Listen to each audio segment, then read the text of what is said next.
Class 12 है, chapter का नाम है वेक्टर अलजेब्रा।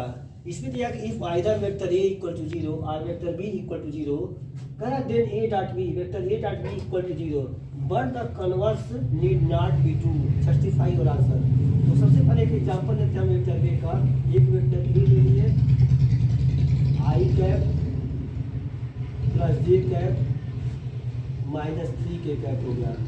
दूसरा एक वेक्टर बी लेते हैं i cap plus 2 j cap minus A plus k cap. ठीक, अब दोनों का मैग्नीट्यूड निकालेंगे। सबसे पहले vector A dot vector B देख लीजिए आप, तो हम ब्रैकेट में लिख देते हैं इसको। थोड़ा सा देखिए, आई कैप प्लस जे कैप, आई कैप प्लस जे कैप, और ये हो गया माइनस 3 के कैप। यहाँ पे डॉट लगा दिया हमने, आप देख सकते हैं i cap plus 2 j cap plus k cap. इसको मल्टीप्लाई करिए, आई डॉट आई एक हो गया, जे डॉट जे 2 हो गया, और माइनस 3 के डॉट के माइनस 3 हो गया। रिजल्ट क्या हो गया? 0। इसका मतलब हो गया कि vector A dot vector B क्या हो गया? 0 हो गया।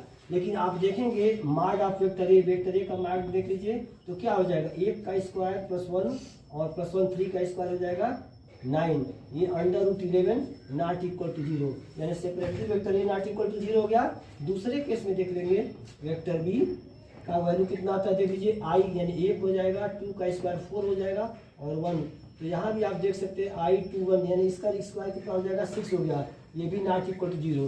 तो इसमें हमको यही प्रूव करना था कि दोनों वेक्टरों का डॉट प्रोडक्ट 0 हो जा रहा है, लेकिन separately A not equal to 0 and also B not equal to 0। कल एक और क्वेश्चन के साथ फिर आएंगे। Thank you.